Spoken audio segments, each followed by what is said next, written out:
No fantasi, fakta yang tak bisa dinegosiasi. Ide dan gagasan, temuan dan analisa hanya untuk Indonesia.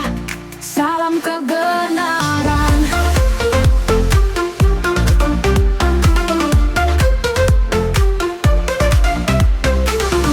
Bismillahirrahmanirrahim. Assalamualaikum warahmatullahi wabarakatuh. Sahabat Dokter Tifa, dimanapun Anda berada, jumpa kembali dengan channel yang mengantar Anda memasuki peradaban baru manusia.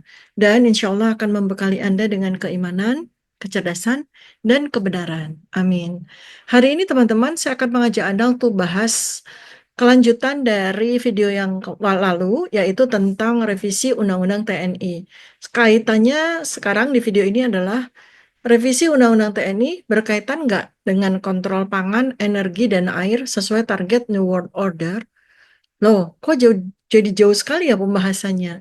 Sampai kontrol pangan, energi, air sesuai NWO pun berkaitan dengan revisi Undang-Undang TNI. Masa sih sejauh ini?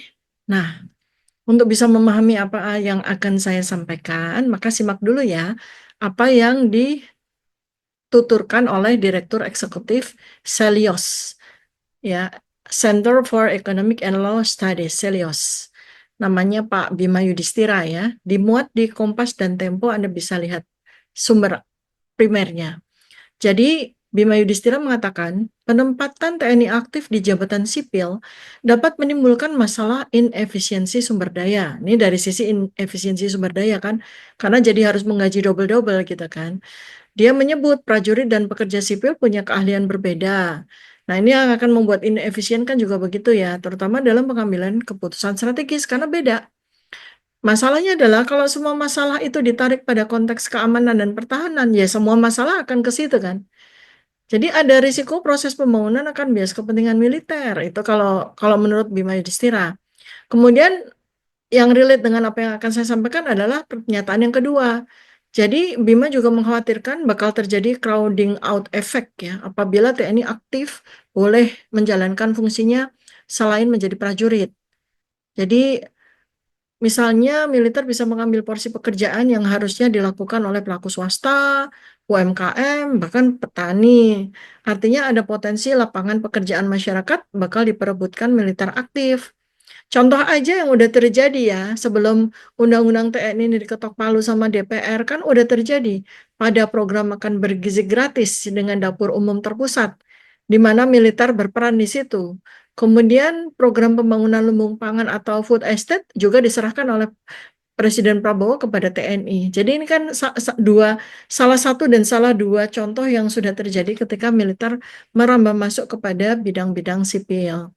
Makanya saya kemudian tarik nih kepada sebuah skenario global yang terkait dengan penguasaan global power dengan New World Order-nya, NWO-nya. Ya, itu kan salah satunya adalah melakukan kontrol pangan, energi, dan air di tahun 2030. Sekarang, apakah revisi Undang-Undang TNI ini berkaitan nih? Terhubung nggak nih dengan skenario besar dari NWO ini? Kalau kita lihat dulu ya di pola geopolitiknya, di pola globalnya, ada beberapa agenda utama geopolitik yang sedang dijalankan oleh global power untuk mengontrol peradaban manusia menuju transisi besar. Ya. Nah, apakah revisi Undang-Undang TNI sekarang ini adalah wujud penguasaan militer dalam rangkaian geopolitik dan otoritarianisme yang dikendalikan di atasnya itu oleh global power? Jadi kita lihat ada dua sudut pandang yang harus benar-benar Anda semua cermati ya tentang revisi Undang-Undang TNI ini. Sudut pandang yang pertama, apakah ini sebuah skenario pelemahan militer? Nah, begini argumentasinya. Jika TNI dibuat sibuk dengan urusan-urusan non-militer, maka bisa jadi ini adalah sebuah skenario pelemahan militer nasional kita. Konsekuensinya apa? Peran TNI dalam menghadapi ancaman militer akan terbagi dengan peran TNI dalam urusan sipil. Padahal jumlah TNI segitu-gitu aja kan, jumlah prajurit ya segitu-gitu aja. Bayangkan jika ada perang atau ada sebuah kerusuhan perbatasan, kita konflik dengan negara tetangga dan sebagainya, gimana? TNI-nya sibuk mengurus urusan sipil dan bukan urusan pertahanan keamanan. Maka jika benar, ini bakal bisa mengarah pada kontrol eksternal terhadap kebijakan pertahanan Indonesia, membuat negara Indonesia lebih rentan terhadap kekuatan asing yang masuk melalui jalur militer maupun non-militer. Ingat ya, ini bukan rumors ya, terjadi kan selama 10 tahun, 5 tahun terakhir lah. Ya, China sudah memasukkan tentaranya ke Indonesia dengan kamuflase pekerja tambang. Bisa jadi nanti bukan hanya China yang memasukkan tentaranya ke Indonesia, tetapi juga kekuatan lain. Maka bisa dibayangkan bahwa skenario Ghost Fleet, novel yang sangat dipercaya oleh Presiden Prabowo, bisa jadi kenyataan sebelum tahun 2030 nih ya. Kemudian sudut pandang yang kedua adalah, apakah ini justru adalah skenario militerisasi rezim? Di sisi lain, jika revisi Undang-Undang TNI justru memperkuat posisi militer dalam urusan domestik, maka ini bisa mengarah pada skenario otoritarianisme, di mana militer digunakan untuk menekan oposisi dan atau mengamankan proyek global power di Indonesia. Misalnya, relokasi penduduk Jawa besar-besaran keluar Pulau Jawa dalam rangka pengosongan Pulau Jawa, tapi dengan dalih banjir, dengan dalih tsunami, dengan dalih gempa, dan sebagainya, dan sebagainya. Kemudian, kebutuhan akan pengawalan terhadap pembentukan kota-kota reklamasi di sepanjang pantai utara Jawa yang sudah diawali oleh PIK 2 ya.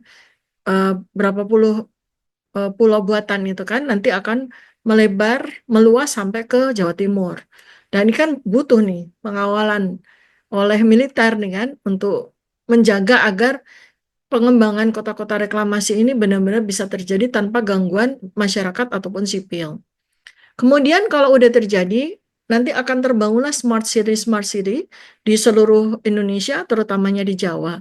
Maka itu kan betul-betul butuh kontrol terhadap penduduk yang tinggal di smart city itu kan. Nah, nanti supaya Anda connected dengan apa yang saya sampaikan, ikuti video-video saya yang lain ya, agar Anda paham benar pola besarnya tuh gimana sih gitu. Dalam skenario New World Order, pengendalian militer adalah keharusan bagi global power untuk memastikan transisi dari era lama ke era baru itu berjalan tanpa gangguan rakyat yang melawan dan agar rakyat lebih patuh dengan militer yang bersenjata.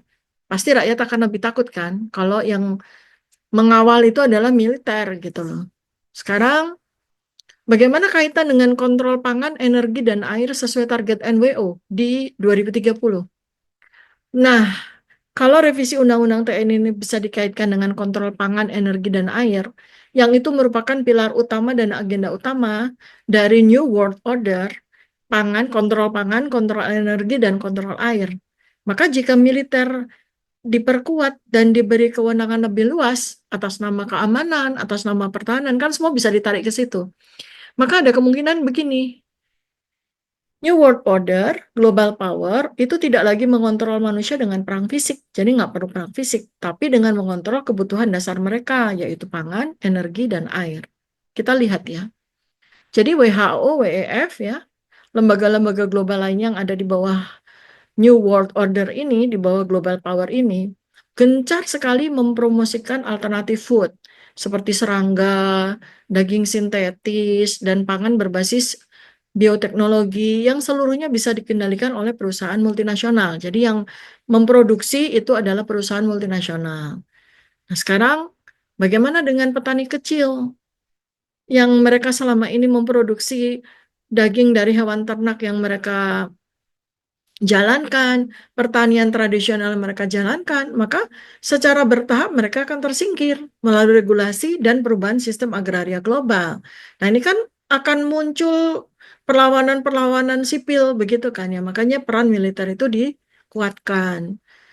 Dan dengan adanya pertanian berbasis genetically modified organism dan monopoli bibit dari sejak awalnya itu membuat kontrol terhadap rantai pangan akan semakin ketat. Dalam skenario New World Order, NWO, pangan adalah senjata utama untuk mengendalikan populasi. Beberapa indikasi yang perlu diperhatikan, jadi perusahaan besar, oligarki multinasional, menguasai produksi pangan baru, ya, seperti korporasi agribisnis dan rantai pasok internasional.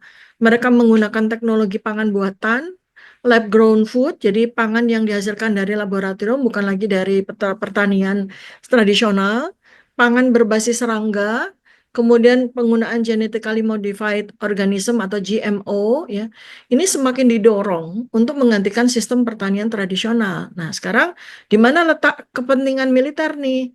Apakah kontrol pangan itu juga akan diatur oleh militer atas nama pertahanan dan keamanan? Apakah juga sampai mengatur produksinya? Apakah juga sampai mengatur distribusinya? Jadi kalau TNI dengan Undang-Undang TNI yang baru ini bisa diberikan wewenang dalam pangan ini dalam konteks pengamanan dan pengelolaannya atas nama pertahanan dan keamanan. Dan ini bisa menjadi cara negara untuk mengontrol akses rakyat terhadap bahan pangan mana yang mereka boleh akses dan mana yang tidak boleh, gitu kan. Nah, apakah ini sudah terjadi di negara-negara lain di selain Indonesia? Udah. Jadi di Venezuela misalnya, militer ikut mengatur distribusi pangan bahkan sampai di level produksi. Dan beberapa negara Afrika. Kalau misalnya terjadi krisis pangan, ya bencana nih atas nama bencana, TNI bisa diberi wewenang untuk mengelola stok dan distribusi. Artinya, pemerintah bisa menentukan siapa yang dapat akses dan siapa yang tidak. Sekarang kita lihat dari potensi skenarionya. Pemerintah bisa menggunakan pangan ini sebagai alat kontrol politik dan sosial dan diperkuat dengan kehadiran militer dalam panggung sipil. Masyarakat dipaksa bergantung pada sistem distribusi yang dikendalikan negara dan bahkan jenis pangan pun diatur oleh negara untuk dikonsumsi rakyatnya. Maka jika ada sistem digitalisasi pangan, food rationing dengan QR code misalnya, maka kontrol akan semakin kuat. Makanya ini kalau kita lihat kan pertahanan, keamanan, ke cyber, ke digital, dan seterusnya ya. Ini potensi risikonya, potensi skenario-nya. Sekarang dalam hal sumber yang akan dikontrol oleh NWO yaitu energi. Jadi sekarang ini kan green energy, transisi energi hijau. Tampaknya tuh sebagai solusi yang ramah lingkungan ya, tapi dalam prakteknya justru meningkatkan ketergantungan pada teknologi tertentu yang dikendalikan oleh segelintir korporasi global maupun lokal. Penghapusan energi fosil tanpa alternatif yang benar-benar mandiri akan membuka jalan bagi kontrol total dan monopoli terhadap konsumsi energi terbarukan untuk digunakan individu maupun oleh negara. Nah, sekarang apakah TNI akan diterjunkan untuk mengontrol akses terhadap listrik dan bahan bakar nih misalnya atas nama pertahanan dan keamanan? Karena energi ini adalah salah satu pilar utama dalam skenario NWO selain pangan dan air ya. Kenapa? Tanpa energi masyarakat nggak bisa beraktivitas normal kan? Maka pemerintah bisa menggunakan kendali energi sebagai alat kepatuhan. Misalnya siapa yang tidak patuh, akses listriknya akan dibatasi. Nah, kan jadi kelihatan tuh bahwa ada keperluan pada masa transisi ini untuk memperluas peran militer dalam pengamanan infrastruktur energi. Dan ini bisa membuka peluang bagi militer akan ikut menentukan kebijakan energi nasional, termasuk siapa yang dapat akses energi dan siapa yang tidak. Kemudian pemantauan konsumsi energi melalui teknologi digital, ya, yang memungkinkan pemerintah mengontrol dan membatasi penggunaan listrik dan bahan bakar. Jadi militer masuklah ke situ kepada kontrol digital. Transisi ke energi hijau yang dikendalikan oleh global power dengan alasan keberlanjutan, tapi sebenarnya membatasi akses energi untuk rakyat biasa nih. Ya, kemudian apa potensi skenarionya? Bahan bakar minyak bersubsidi bisa dihapus atau hanya diberikan kepada yang patuh terhadap sistem. Kemudian ada sistem penjatahan energi berdasarkan identitas digital. Maka militer bisa menjadi alat untuk menekan kelompok yang bakal melawan kebijakan energi pemerintah yang akan diberlakukan ini. Itulah ya, adanya undang-undang TNI yang direvisi. Kemudian hajat hidup yang ketiga adalah air. Jadi akan terjadi privatisasi sumber daya air di berbagai belahan dunia. Dan beberapa sudah melakukan, maka kita bisa lihat bahwa akses terhadap air bersih semakin menjadi komoditas, bukan hak dasar. Pengendalian air ini juga membuka jalan untuk mengatur jumlah populasi di suatu wilayah kan, terutama dengan isu krisis air yang semakin digaungkan. Sekarang, apakah TNI juga akan diterjunkan untuk mengamankan aset air dan privatisasi? Padahal air itu kan kebutuhan dasar manusia. Tapi di banyak negara atas nama global power sudah mulai diprivatisasi oleh korporasi besar. Sebetulnya di kita kan udah terjadi juga ya. Air yang kita minum itu kan semuanya, hampir semuanya itu kemasan. Artinya ada sebuah penguasaan dari korporasi-korporasi besar. Kemudian kita menggunakan air untuk rumah tangga kan juga sudah membayar kepada Pak PDAM, ya itu kan bagian dari korporasi besar kan itu, BUMN gitu. Nah, jika revisi Undang-Undang TNI memberi wewenang bagi militer untuk mengamankan sumber daya air, maka ini bisa jadi alat kontrol negara atas nama pertahanan dan keamanan. Maka potensi skenarionya ya, karena sekarang ini menuju kepada era digitalisasi apapun, maka penggunaan air pun juga bisa dibatasi dan dikontrol dengan sistem digital. Seperti yang terjadi pada China Social Credit System. Jadi berapa jumlah liter air yang dikonsumsi oleh satu orang itu tergantung sama kredit dia. Dia patuh apa tidak, dia bagus apa tidak kreditnya. Jadi siapa yang tidak mematuhi kebijakan negara bakal dibatasi aksesnya terhadap air. Dan di sini militer bisa menjadi alat penekan jika ada perlawanan terhadap kebijakan privatisasi air. Nah, sekarang udah mulai clear ya. Jadi kalau kita kaitkan semuanya, kita connecting the dots, maka kita akan bisa lihat gambaran besar. Apa itu? Adanya sebuah skenario pelemahan kedaulatan negara lewat regulasi militer dan keamanan. Adanya pengendalian total atas kebutuhan dasar manusia, yaitu pangan, energi, dan air, sebagai alat kepatuhan dan menggunakan militer. Ada transisi menuju sistem digital total yang memungkinkan pelacakan dan pengendalian individu secara penuh juga menggunakan militer. Maka bayangkan ya bahwa Indonesia dengan sumber daya alamnya yang sangat melimpah itu menjadi target utama buat global power. Karena itulah revisi Undang-Undang TNI dan kebijakan-kebijakan strategis di sektor pangan, energi, dan air harus diwaspadai sebagai bagian dari rencana besar global power. TNI akan digunakan untuk mengamankan dan mengontrol sektor-sektor strategi ini. Pemerintah bisa menggunakan alasan keamanan nasional untuk mengatur akses rakyat terhadap pangan, energi, dan air. Kemudian kalau kita kaitkan dengan pergerakan dari global, ini bisa menjadi langkah awal menuju kontrol total atas sumber daya. Apa yang perlu diwaspadai? Jadi revisi Undang-Undang TNI berpotensi digunakan untuk mengamankan infrastruktur strategis di bawah kontrol negara jika dikombinasikan dengan sistem digitalisasi dan kebijakan global dari NWO, WEF, WHO, ini bisa menjadi alat kontrol total. Maka Indonesia bisa masuk dalam skenario di mana rakyat dipaksa bergantung pada sistem yang sesungguhnya dikendalikan oleh global power.